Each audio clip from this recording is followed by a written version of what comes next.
യുക്രൈനെ നാറ്റോയിൽ അംഗത്വം നൽകാനുള്ള ഏത് ശ്രമവും മറ്റൊരു ലോകയുദ്ധത്തിലേക്ക് നയിക്കുമെന്ന റഷ്യയുടെ പ്രഖ്യാപനത്തിനിടെ നാറ്റോ സൈനിക സഖ്യം ആണവായുധാഭ്യാസം പ്രഖ്യാപിച്ചു. അതേസമയം റഷ്യൻ ആക്രമണത്തെ ചെറുക്കാൻ യുക്രൈൻ്റെ മിസൈൽ പ്രതിരോധ സംവിധാനം മെച്ചപ്പെടുത്താൻ നാറ്റോ സഖ്യരാഷ്ട്രങ്ങൾ സഹായ നീക്കം ആരംഭിച്ചു. നാറ്റോയിൽ അംഗത്വം നേടാനുള്ള യുക്രൈന്റെ ശ്രമം ഊർജിതമായ പശ്ചാത്തലത്തിലായിരുന്നു റഷ്യയുടെ മുന്നറിയിപ്പ്.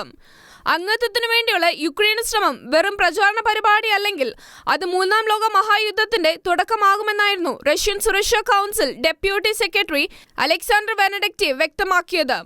ഇക്കാര്യത്തിൽ റഷ്യൻ നയം ഉറച്ചതാണ്.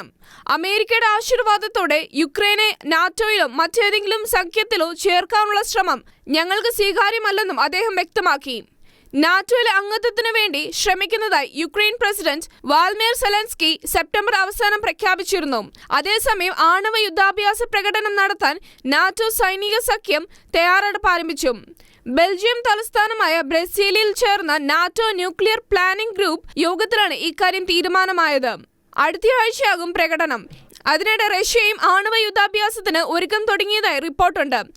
നാറ്റോ പ്രകടനം നടക്കുന്ന അതേസമയം തന്നെ സ്വന്തം രാജ്യത്തിന്റെ കരുത്ത് തെളിയിക്കാനാണ് റഷ്യയുടെ ശ്രമം. യുക്രൈനിൽ റഷ്യയുടെ കനത്ത ആക്രമണം തുടരുകയാണ്. ഇറാനിയൻ നിർമ്മിത കമിക്കോസ് ഡ്രോണുകൾ ഉപയോഗിച്ചായിരുന്നു തലസ്ഥാന നഗരമായ കീവ് ആക്രമിച്ചത്.